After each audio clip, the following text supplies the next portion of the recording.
Part A, question number 1। इसमें time period हमें 12 seconds दिया हुआ है और स्टार्ट हो रहा है मोशन मीन पोजीशन से। रेशो ऑफ डिस्टेंस कवर्ड बोला है सेकेंड सेकेंड एंड 6 सेकेंड में। ठीक है, तो टाइम पीरियड हमें दिया हुआ है 12 सेकेंड्स। हम यहाँ से ओमेगा निकाल लेंगे 2 पाई/टी फॉर्मूला से, और कोई भी फेज कवर्ड जो है ओमेगा इंटू टी आ जाएगी।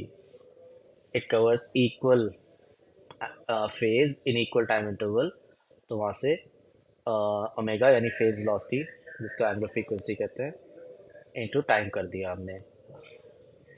कोई भी टाइम इंटरवल जो है वो 1 सेकेंड है। लाइक सेकेंड सेकेंड का जो मतलब है वो होता है 1 से लेकर 2 सेकेंड तक, तो टाइम इंटरवल 1 सेकेंड है। तो 1 सेकेंड में पाई/6 रेडियन ये कवर करेगा। अब जैसे पहले हमें सेकेंड सेकेंड बोला हुआ है, जिसका मतलब 1 से लेकर 2 सेकेंड तक है, तो हमने 1 सेकेंड पर उसकी पोजीशन निकाली a/2, t is equal to 1 हमने डाल दिया। मीन पोजीशन से शुरू हो रहा है तो फाइव नॉट यहाँ पर 0 है, और ऐसे ही 2 सेकेंड डाला उसमें तो 2 सेकेंड पर उसकी पोजीशन आ गई। इसका मतलब डिस्टेंस कवर्ड हो जाएगी √3 a/2 तक a/2 से, यानी x2 - x1 करके हमारी डिस्टेंस कवर्ड आ जाएगी सेकेंड सेकेंड के लिए। ऐसे ही 6 सेकेंड का मतलब हो जाएगा 5 सेकेंड से 6 सेकेंड तक। तो ऐसे ही हमने 5 सेकेंड की पोजीशन निकाली, और 6 सेकेंड की पोजीशन यहाँ पर 0, और यहाँ से डिस्टेंस कवर्ड जो है वो दोनों को सब्ट्रैक्ट करके आ जाएगी a/2, और फिर हम दोनों डिस्टेंस कवर्ड का रेशो निकाल देंगे डिवाइड करके। इसमें देखो, क्योंकि हमें पता है टाइम पीरियड 12 सेकेंड्स है, मतलब 1 सेकेंड में वो पाई/6 रेडियन कवर कर रही है, तो पाई/6 मतलब 30 डिग्री, और मीन पोजीशन से शुरू हो रहा है। तो अगर हम सर्कल से रिप्रेजेंट करें, सर्कल से एनालॉजी लें, तो t इज इक्वल टू 0 पर बॉडी यहाँ है 1 सेकेंड मीन पोजीशन पर। 1 सेकेंड के बाद बॉडी यहाँ कहीं है, 30 डिग्री एंगल कवर हो चुका है। अगले एक और सेकेंड में फिर से 30 डिग्री कवर हो चुका है, और अगले एक और सेकेंड में फिर से 30 डिग्री कवर होके वो यहाँ पहुँच जाएगी। टोटल 3 सेकेंड्स लगेंगे उसको 90 डिग्री फेज कवर करने में, एक्सट्रीम पोजीशन में जाने में। फिर ऐसे ही 4 की पोजीशन यहाँ, 5 की यहाँ, और 6 की वापस से मीन पोजीशन आ जाएगी।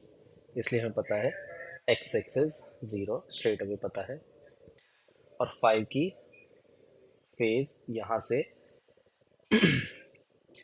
इसीलिए यहाँ से 150 डिग्री है, तो यहाँ से 30 डिग्री लेके हमने ये ऐसे किया हुआ है।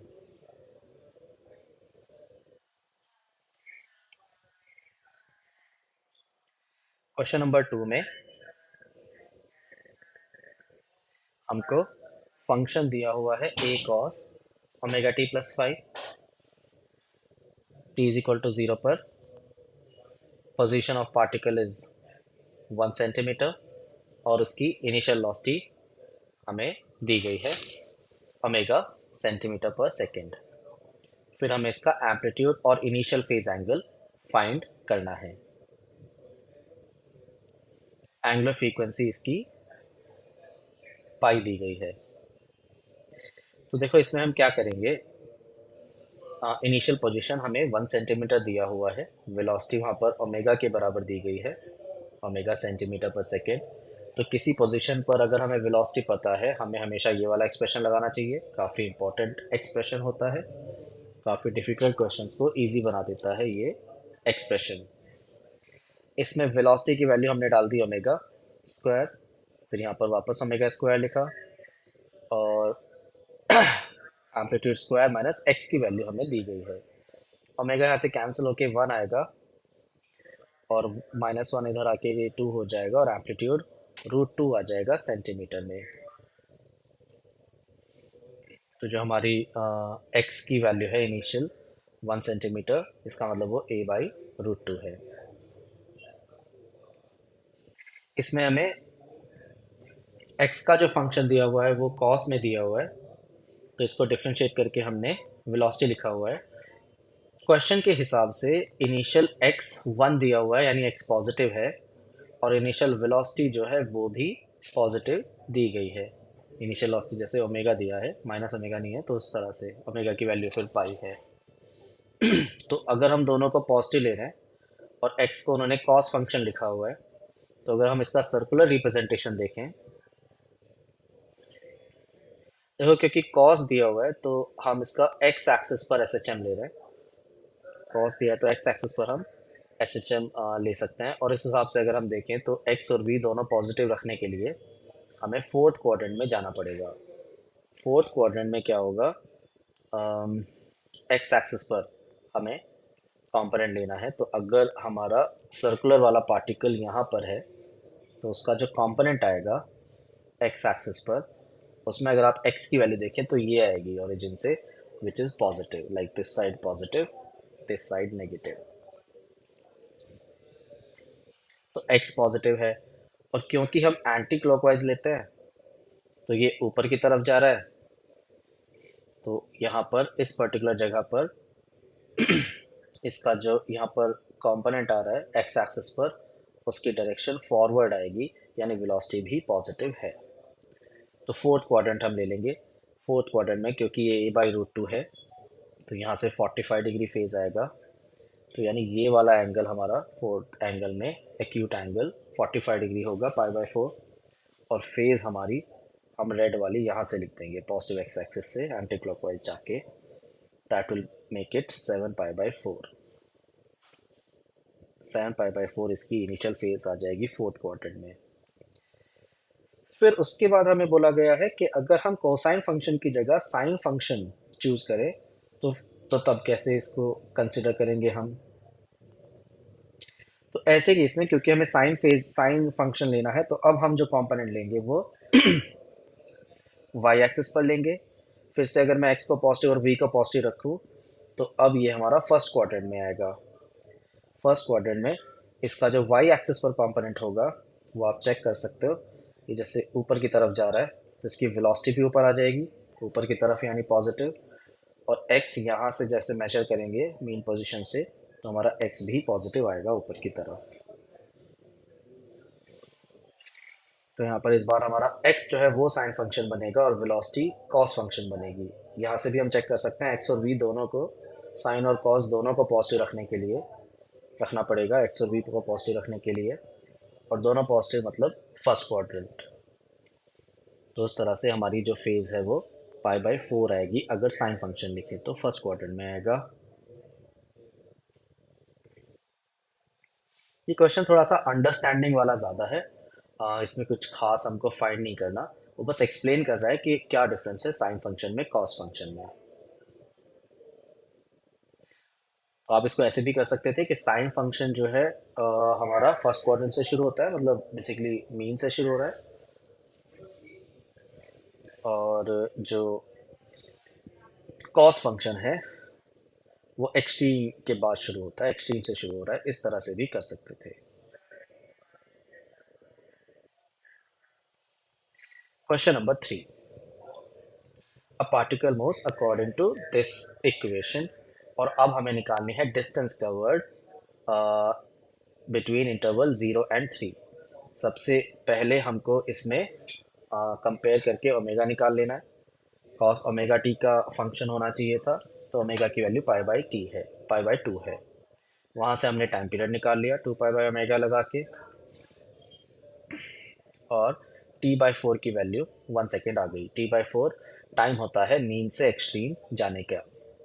अब क्योंकि ये एक कॉस फंक्शन है, कॉस फंक्शन दिया हुआ है विच स्टार्ट्स फ्रॉम एक्सट्रीम पोजीशन, तो हमने एक्सट्रीम पर टाइम को 0 लिखा, एक्सट्रीम से ये मोशन शुरू होएगा। एक्सट्रीम से मीन जाने का टाइम 1 सेकेंड है, वो मैंने अभी निकाला t/4, यानी ये मीन पोजीशन पर आ जाता है 1 सेकेंड में। फिर अगले एक और सेकेंड में ये दूसरे एक्सट्रीम पर पहुंच जाएगा, ये अगला 1 सेकेंड, यानी t=2 पर ये एक्सट्रीम पर है।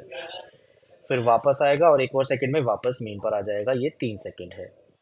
तो 0 से 3 सेकेंड में टोटल डिस्टेंस क्या वर्ड इसकी 3a आ जाएगी।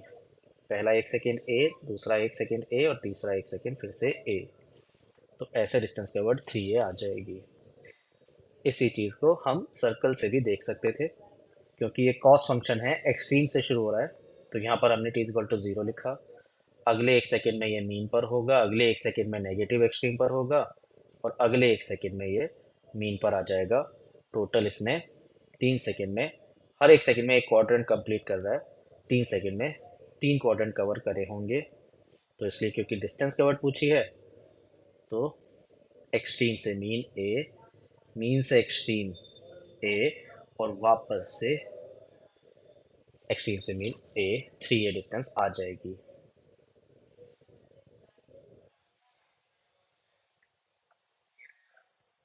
Question number 4।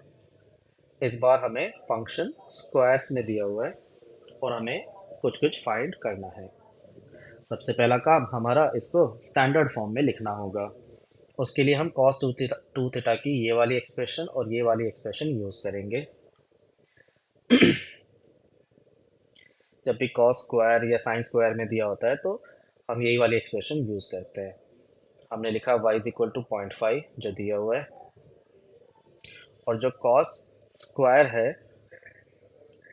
जो कॉस स्क्वायर थीटा वाला फंक्शन है, उसकी वैल्यू हमने लिखी यहाँ से रीअरेंज करके 1 plus cos 2 theta divide by 2। फिर उसके बाद साइन स्क्वायर थीटा की एक्सप्रेशन लिखी 1 minus cos 2 theta divide by 2। इसको जब हमने रीअरेंज करा, डिनोमिनेटर दोनों का सेम है, तो ये 1 प्लस और फिर माइनस लगा के ब्रैकेट ओपन करेंगे, तो ये वाला माइनस और ये वाला प्लस हो जाएगा। इसमें 1 1 कैंसिल हो जाता है और ये 2 cos 2 n पाई टी आ जाएगा। 2 2 कैंसिल होके और ये हमारी एक्सप्रेशन आ जाएगी y की। ये साफ साफ दिखा रहा है कि ये एक एस एच एम है जिसका एम्पलीट्यूड 0.5 है, इसका ओमेगा जो है वो 2n पाई है, और क्योंकि ये कॉस फंक्शन है, ये एक्सट्रीम पोजीशन से शुरू हो रहा है। इसमें हमारी मैक्सिमम वेलोसिटी जो निकालनी है वो ओमेगा इंटू ए आएगी, तो ओमेगा इंटू ए कर दिया हमने, और जैसे ओमेगा निकालना है तो वो 2n पाई आएगा। ओमेगा क्योंकि 2n पाई है, उसको हमने 2 पाई एफ लिख के 2n कैंसिल होके फ्रीक्वेंसी बेसिकली n आ जाएगी। तो उस हिसाब से पार्टिकल एक एस एच एम आएगा एम्पलीट्यूड 0.5 का, यानी ए ऑप्शन। फिर हमें सी ऑप्शन में निकालना है। सी ऑप्शन में executing S H M, yes, velocity mean position पर इसकी ए ओमेगा होएगी मैक्सिमम वाली, वो हमने निकाला एन पाई, तो ये सही है सी ऑप्शन। बी ऑप्शन में लिखा है इसकी frequency n time seconds pendulum है, तो सेकेंड्स पेंडुलम जिसके टाइम पीरियड 2 सेकेंड होता है उसकी फ्रीक्वेंसी 1/2 होती है, और इसकी फ्रीक्वेंसी एन है। तो n/2 नहीं है ना, तो अगर n/2 होती तो होती n टाइम्स फ्रीक्वेंसी, तो ये n टाइम्स नहीं है, बी नहीं है आंसर। और डी में लिखा है नॉट एग्जीक्यूटिंग सिस्टम, वो तो गलत है, तो ए और सी।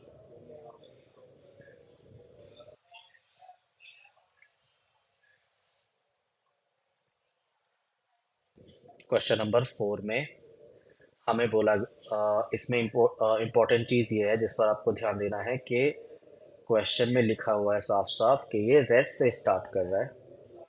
रेस्ट से स्टार्ट कर रहा है मतलब एक्सट्रीम पोजीशन से ही हमें शुरुआत करनी है, वहां पर टी इज इक्वल टू 0 लेना है। फिर इसने बोला है कि ए डिस्टेंस कवर करता है फर्स्ट सेकंड में और बी डिस्टेंस कवर करता है सेकंड सेकंड में। फर्स्ट सेकंड का मतलब होता है 0 से लेकर 1 तक, यानी ये इस वाली डिस्टेंस की बात हो रही है, मतलब इस वाले एंगल की बात हो रही है। तो t इज इक्वल टू 1 पे हमने मान लिया कि वो यहाँ पर कहीं आ चुका है और इसने थीटा एंगल कवर किया।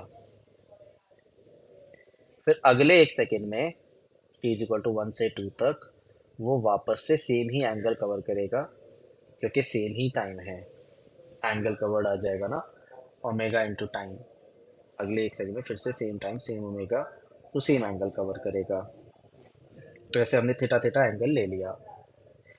फिर डिस्टेंस कवर्ड पर आते हैं। डिस्टेंस कवर्ड हमें ए और बी दी है, तो देखो डिस्टेंस कवर्ड जो है वो पहले 1 सेकंड में ये वाली है डिस्टेंस कवर्ड।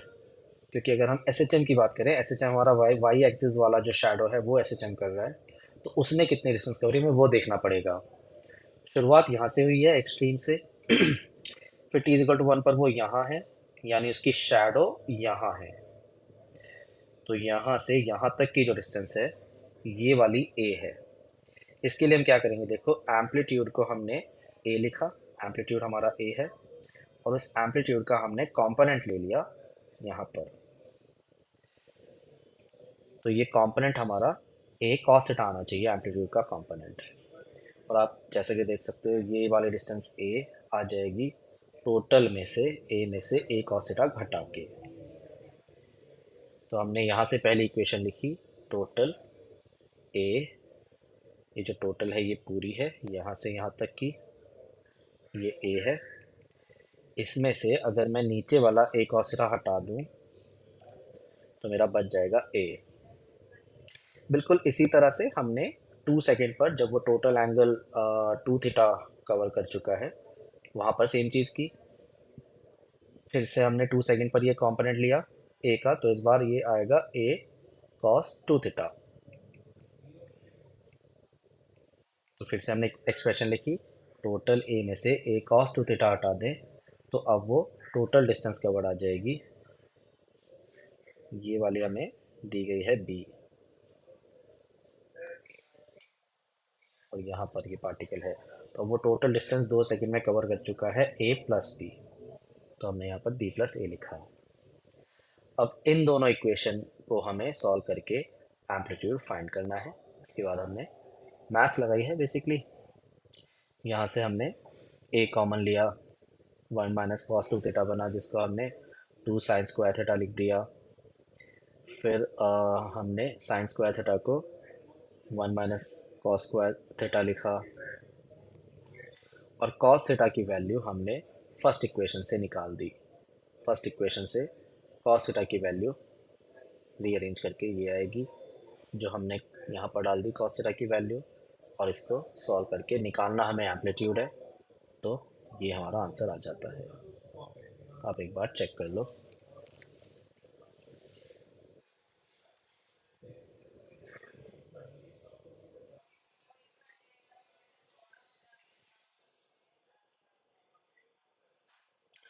क्वेश्चन नंबर 6,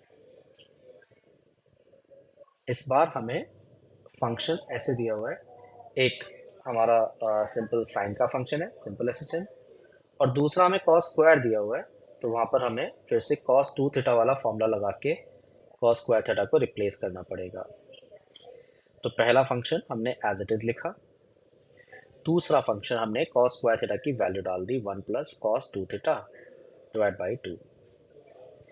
फिर ये 8 और 2 कैंसिल होके 4 आता है, फिर हमने ब्रैकेट ओपन किया तो वी गेट दिस। इसमें 4 एक नंबर रह गया, उसको अलग कर दिया, और दो फंक्शन आ गए हमारे पास, एक 3 साइन ओमेगा टी और एक 4 कॉस ओमेगा टी। साइन और कॉस को ऐड करने के लिए हमें पता है कि 90 डिग्री का फेज डिफरेंस होता है, तो हमने कॉस को साइन ओमेगा टी प्लस 90 लिखा, और अब दो साइन फंक्शन को ऐड करने के लिए हमने फेजर डायग्राम को यूज़ किया। इसमें हम पहले का एम्पलीट्यूड उठा रहे हैं 3, दूसरे का एम्पलीट्यूड उठा रहे हैं 4, और इन दोनों को 90 डिग्री पे प्लॉट कर रहे हैं क्योंकि फेज डिफरेंस 90 डिग्री है। इनका रिजल्टेंट हमारा 5 आता है, यानी रिजल्टेंट एक्सप्रेशन का एम्पलीट्यूड 5 आएगा, और 4 as it is 5 into sine omega t plus phi naught. Phi naught हमारा ये रिजल्टेंट वाला फेज है। इस एक्सप्रेशन के हिसाब से हमें कुछ आंसर करने हैं। तो ये एक स्टैंडर्ड एक्सप्रेशन है जिसमें जो हमारा ये सेकेंड पार्ट है ये दिखा रहा है कि एस एच एम है, और उसमें एक कांस्टेंट ऐड किया हुआ है। ये कांस्टेंट वाली चीज़ हमारी मीन पोजीशन होती है, और इसका एम्पलीट्यूड 5 आएगा। तो हम ऑप्शंस पढ़ेंगे, तो इसने कहा maximum displacement of particle from origin is 9 units. तो वो सही है। मैक्सिमम ओरिजिन से जो है वो एम्पलीट्यूड प्लस मीन पोजीशन आ जाएगा। लाइक इसका अगर हम ग्राफ बनाते हैं तो कुछ ऐसा बनता है, एक्स वर्सेस टी कि मीन पोजीशन इसकी 4 पे शिफ्ट हो जाएगी और ये मीन पोजीशन के अबाउट ऑसिलेट करेगा 5 से, 5 एम्पलीट्यूड से। थोड़ा नीचे बनाते हैं इसको। तो 4 पर इसका मीन पोजीशन आएगा